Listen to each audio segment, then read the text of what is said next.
Fellow Alaskans, distinguished guests, flag and general officers, Mrs. Annette Conway, I'm honored to be with you at this historic gathering, and First Lady Sandy and I warmly welcome each of you here to Alaska.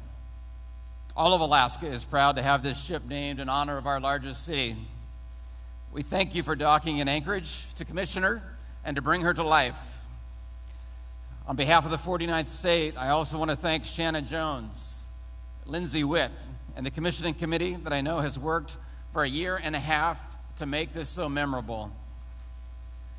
George Washington wrote in 1781, "It follows then, as certain as the night succeeds the day, that without a decisive naval force, we can do nothing definitive, and with it, everything honorable and glorious." And so it is with the USS Anchorage.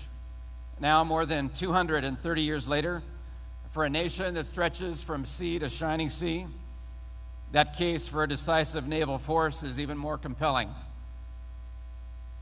Our Arctic waters are opening for passage over the top of our state, and threats abound across our globe, requiring the protection of our great country and our sovereign people.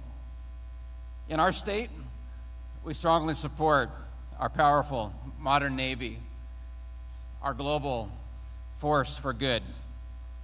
And as you embark on your journey with this great and gleaming ship, you will take leave of a state that lifts you, that honors you, and all of our military families. And for those of you who have fallen in love with this state in this beautiful weather this morning, or perhaps in the days prior, you've seen those mountains, you've seen our vast land, I want to tell you that Alaska is home to the largest veterans community in the nation on a per capita basis. And that's because we honor our military members and their service.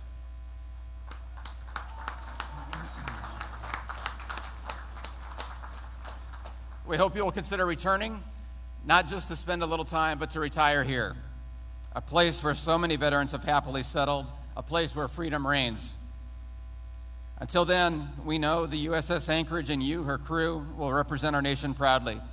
Thank you for serving us and our nation with honor and with distinction.